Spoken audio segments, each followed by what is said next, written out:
Isa ka bang OFW? At nasubukan mo na bang mag-exit sa iyong kumpanya? At natanggap mo ang iyong benefits na pinaghirapan mo ng 6 years? O isa kang empleyado sa Pilipinas sa private company at nag-retire ka na dahil 60 years old ka na. Ngayon, natanggap mo ang iyong SSS pension bilang benefits at ang unang back pay ay iyong nahawakan. Ngunit pagkaraan ng isang buwan ay nagtaka ka. Bakit halos wala na ang iyong pera at nung i-inventory mo, hindi mo alam kung saan napunta? Kumusta na po kayong lahat, mga kabayan?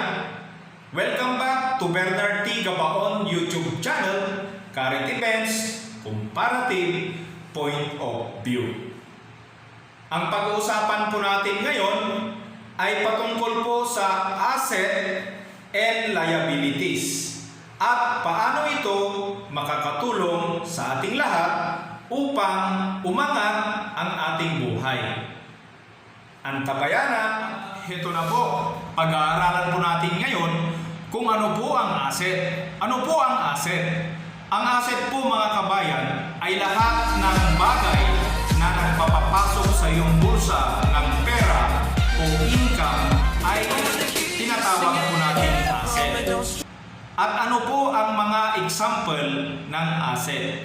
Magbibigay po lamang ako sa inyo ng 3 asset at common na ito ay makikita mo maging ikaw ay mahirap, maging ikaw ay middle class o ikaw ay mayaman, lahat ito ay pwedeng mayroon ka.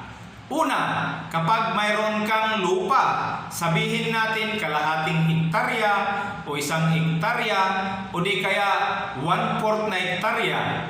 Basta't kapag ito ay kumikita o nagpapapasok ng pera sa iyo, ito ay asset. At sa paanong paraan ito nagpapapasok ng pera? Siyempre, pinakamabilis tumakbo sa ating isip ay iparenta. Iparenta mo yung lupa mo, tulad halimbawa sa 1 hektarya, iparenta mo ng 1 cropping, iparenta mo yan ng 10,000 pesos, yan ay asset. O, ganun din sa kalahating hektarya o sa 1/4 na hektarya, kung iparenta mo, yan ay asset. At isa pang example, para maging asset yan, at kapag nagtanim ka, halimbawa ng palay, mais, mani, at sa 1 hektarya ay nag-gross ka ng 100,000 at tinanggal mo yung mga gastos mo lahat-lahat, ay nakapag-gross ka ng 70,000 within 3.5 months. At ganoon din po sa kalahati ng hektarya, kapag ikaw ay nag-net ng 35,000, yan po ay isang asset within 3.5 months. At ganoon din po sa 1/4 hectare, kung ikaw ay kumita ng 17,500 sa 3.5 months, yan po ay maliwanag na asset. Ngunit, kung yan ay hindi po kumikita, nakatingga lamang ang iyong lupa, ay hindi po matatawag na asset. Magiging asset lamang yan kung yan ay ibinenta mo na. At kung dati nabili mo yan ng 100,000 at pagdating ng panahon at ibinenta mo ng 300,000 o di kaya mas mahigit pa, well, masasabi natin yan na asset. Yan ang isang example ng asset. At pangalawang asset, ganun din po, kayang-kaya po ito ng mahirap, kayang-kaya ng middle class, at kayang-kaya din ng mayaman. Bumili ka ng van, yan, isang asset yan. Kasi yung mahirap, pwede rin siyang kumuha ng van na hulugan, ay kaya-kaya niya rin, pero kaya niya rin gawing asset. At lalong-lalo na yung mayaman, pag bumili ng van, yan ay magiging asset, lalo na kaya-kaya niyang ikas. At ito, kung paano siya nagiging asset, halimbawa, si mahirap, wala siyang kapera-pera at umutang siya ng pera sa mga mayayaman at kumuha siya ng pang-down at at yung van na binili niya ay ginawa niyang pampasada, hindi pangporma, yan ay asset. Kaya si mahirap, kaya-kaya niya rin magkaroon ng asset. Ayan ang isang asset. Lalong-lalo na si middle class, kapag yan ay pagkumuha ng isang van at ipinarenta niya o ipinampapasada niya, yan ay matatawag na asset. Ngunit kung yan ay pangporma mo lang, liabilities yan.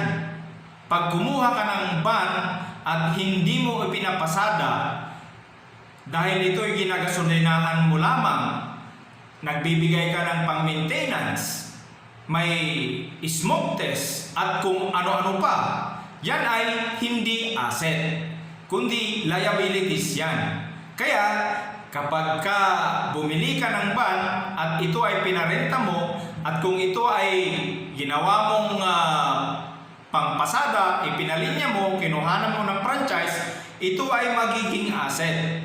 At ang isang example ay ang paupahan. Kung mayroon kang apartment, lalong-lalo na ang mga mayayaman, yan ang kanilang ginagawa. Bumibili sila ng asset. At paano ito nagiging asset? Ang asset nila na paupahan, ipinarenta nila sa tenant, at kung ano ang sinisingil nila sa tenant, yun ang kanilang asset. At alam mo ba, at kahit wala kang pera, ay pwedeng bumili ka ng asset? Well, sa paanong paraan?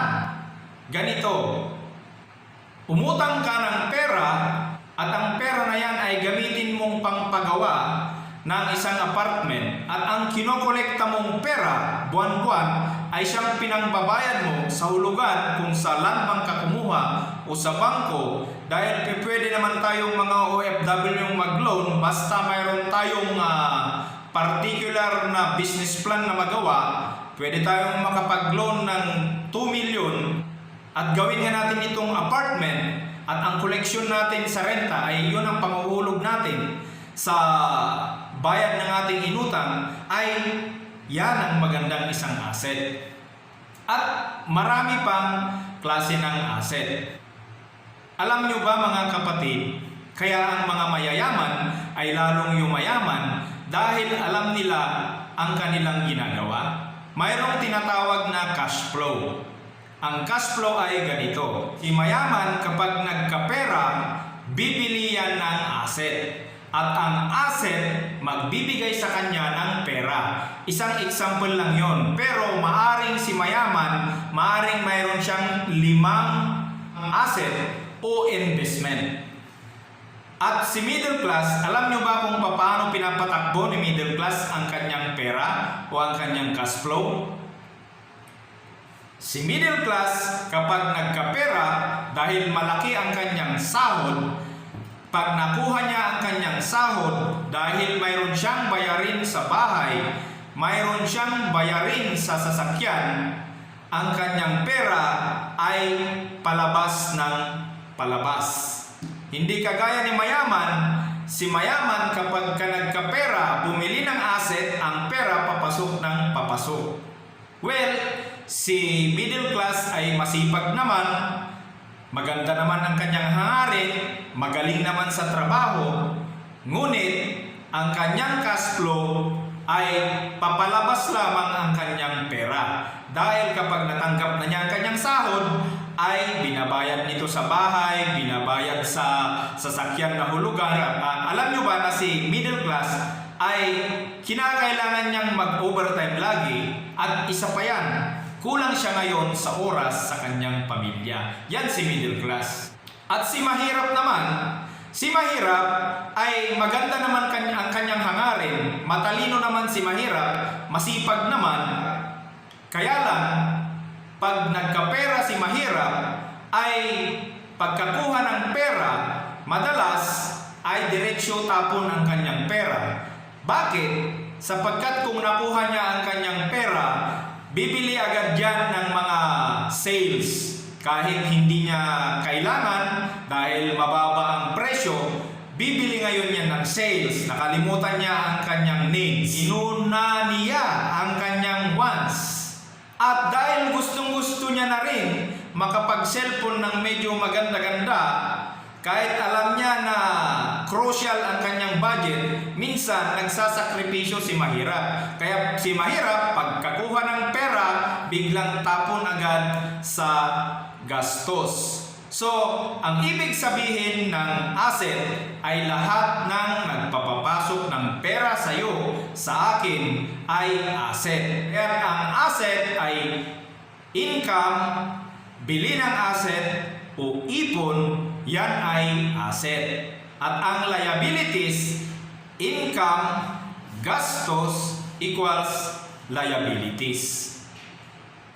Kaya mga kabayan, alam po natin ang buhay ng mayaman ay napakahiwaga dahil ang kanilang mindset ay para lamang silang naglalaro ng pera.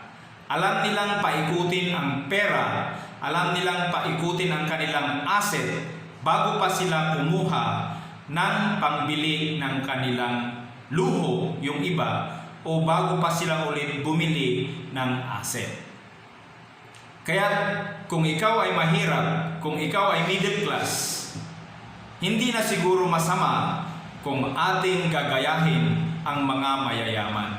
Sa panahon ngayon ay kailangan ng maging competitive ka upang magkaroon po tayo ng sapat na ipon, sapat na panggastos sa ating kinabukasan. Lalong-lalo na kung tayo ay may edad na, kailangan paghirapan natin ang ating pera sa ating pagtanda. Yan lamang po ang gusto kong i-share sa hapong ito. At kung hindi ka pa nagsusubscribe, mag-subscribe ka na, i-likes mo na, at i-share mo na rin yan. Kaya maraming salamat sa inyong pakikinig mga kaibigan.